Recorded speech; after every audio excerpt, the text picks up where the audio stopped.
మహబూబాబాద్ జిల్లా చిన్నగూడూరు మండల కేంద్రంలో నక్సలైట్ అని చెప్పి వృద్ధ దంపతులను బెదిరించి డబ్బులు వసూలు చేసిన ఘటన చోటు చేసుకుంది.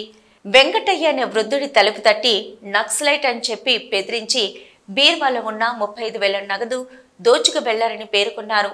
అయితే సంఘటనా స్థలానికి చేరుకున్న పోలీసులు కేసు నమోదు చేసి విచారణ చేపట్టారు. రెండు మూడు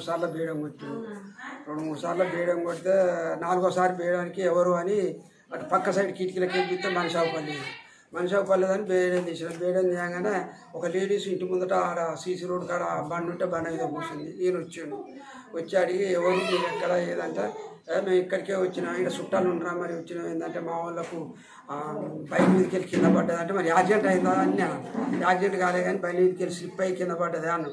కింద పడగానే మరి డాక్టర్ ఇల్లు ఉందా ఏడుందని అంటే మావాడే ఆడ ఉంది అని డాక్టర్ అని చెప్తే పోలే. మంచిల్లి అంటే మంచిల్లి ఇచ్చిన తాగి ఇంట్లోకి వచ్చింది. ఇంట్లోకి రాగానే ఆ ఇంటి ముందు ఉన్న లేడీస్ కూడా వచ్చింది.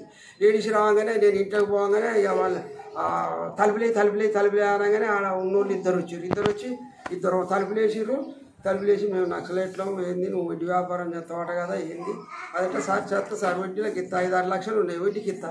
నేను ఇళ్ళదికే పోయి గడ్డ దీనికి కానీ దాకా సంపాదించుకొని చేసి నక్సలైట్లకి ఇట్లా అడుగుతారు. సార్ మీరు పెద్ద కాంట్రాక్టు బిజినెస్ దారుల దగ్గరికి పోవాలి కానీ మమ్మల్ని పట్టుకోవాలంటే సార్ అది కథలు ఇష్టం చెప్తాం నీ ఇష్టం అంతా మాకు తెలుసు. బీరో ఓపెన్ చేయాలి పిస్తోల్ ఇట్లా కడుపుకాడు ఇట్లా పెట్టినది నిజమైన పిస్తోల్ మరి ఏదో మనకు ఆ టెన్షన్ మీద ఇక అట్లా అని పోయి బీరో నాదంటే బీరో ఒక 15,000 ఉన్నాయి సార్.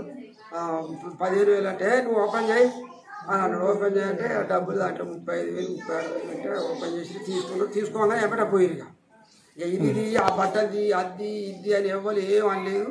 సప్పు పోయినంటే పోయింది అంటే యువతలకు వచ్చినాక నాకు టెన్షన్ అనిపించి కాసేపు కూర్చొని మళ్ళీ మా అమ్మ ఇంటికి పోయి మా కొడుకు ఇంటికి పోయి చెప్తే వాడు నన్ను చూసి కాసేపు వాడుకోవడం టెన్షన్ అది అని నాకు అసలే బాగా దూపవుతుంది నాకే విడిసగడుతుంది అది ఇదవుతుంది. కొద్దిసేపు అయినాక వాళ్ళతో ఇట్లా సంగతి అంటే మా వానికి సిఐ ఫోన్ చేసి మరి అన్నాను ఇవాళ కంప్లైంట్ చేయాలి పోలీస్ కంటే సిఐ అక్కడ మరి సిఐ ఆయన వచ్చాడు. ఆయన ఫోన్ చేసి మేడానికి ఫోన్ చేసి మేడానికి ఫోన్ చేసి అని చెప్తే మేడానికి చేసి దరఖాస్తు ఇచ్చాను.